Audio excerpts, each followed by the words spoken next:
ঈশ্বৰৰ বিনে মোক জ্ঞান দিব পৰা আৰু কোনো নাই। সেয়েহে তিনিটা বিনাশৰ কাৰণে আদিদৈৱিক আদিভৌতিক আধ্যাত্মিকতা তিনিটা বিনাশৰ অৰ্থে মই নিৰন্তৰে তোমাৰ নাম লৈ আছো আৰু তোমাকে ভজিছো। কৃষ্ণ। হে প্ৰভু ভগৱন্ত মই যেন দুখ পাওঁ তোৰ পদে কৰুণী বেদনা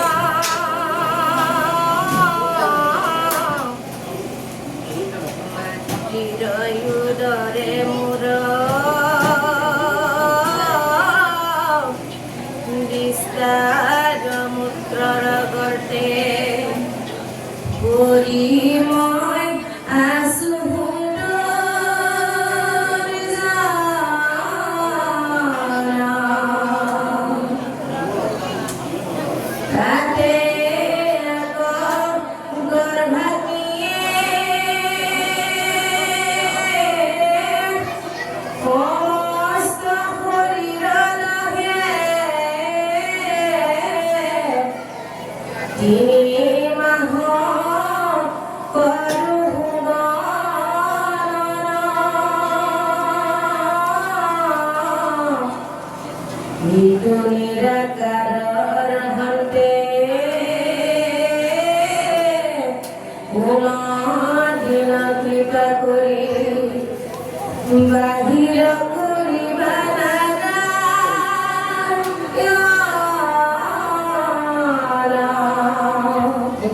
কপিল প্ৰভুৱে কৈছে, হে প্ৰভু ভগৱন্ত মই যেন দুখ পাওঁ প্ৰযোজনে কৰো নিবেদন মাতৃৰ উদৰে মোৰ বিস্তাৰ মূত্ৰৰ গৰ্তে পৰি আছো মই দুজন।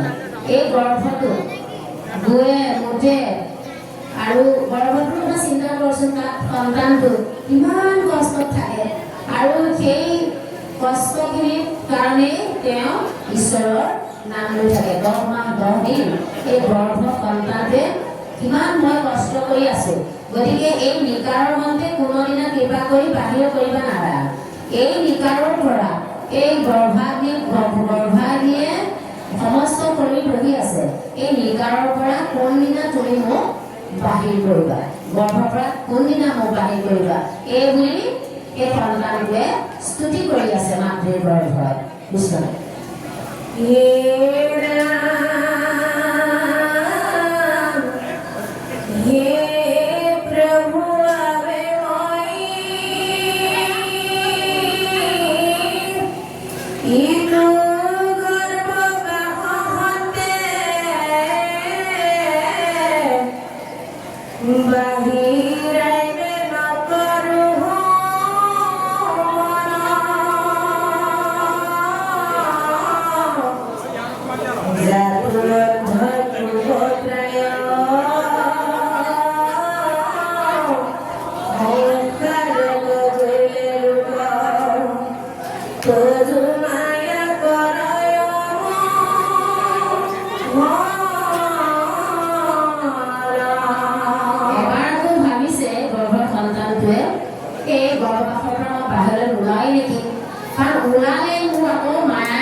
কিয় মই গৰ্ভৰ ভিতৰতে থাকো নেকি মই দুখীয়া আকৌ তুমি গৰ্ভৰ ভিতৰতে ৰাখা নেকি গতিকে সেই বুলি আকৌ এবাৰ গৰ্ভৰ সন্তানটোৱে ভাবিছে গৰ্ভতে থাকো নেকি ওলালে আকৌ তোমাৰ মায়ে মোক আৱৰি পেলাব সেই বুলি কৈছে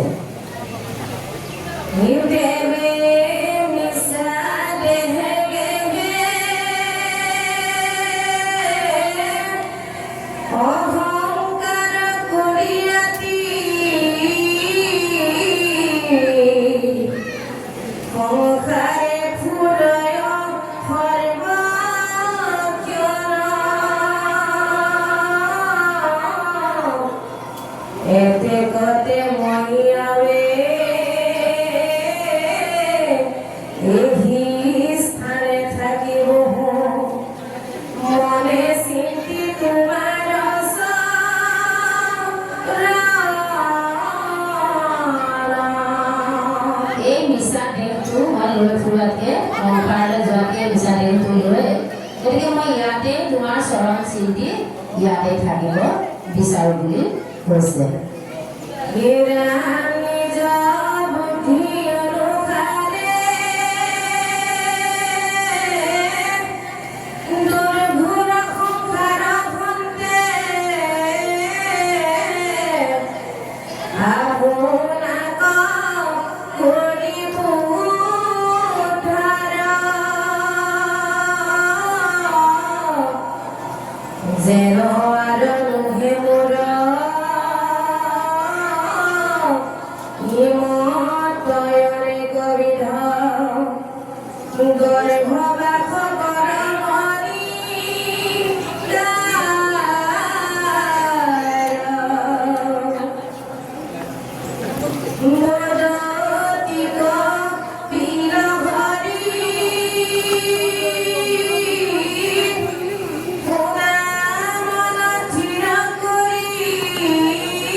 ईश्वर को स्तुति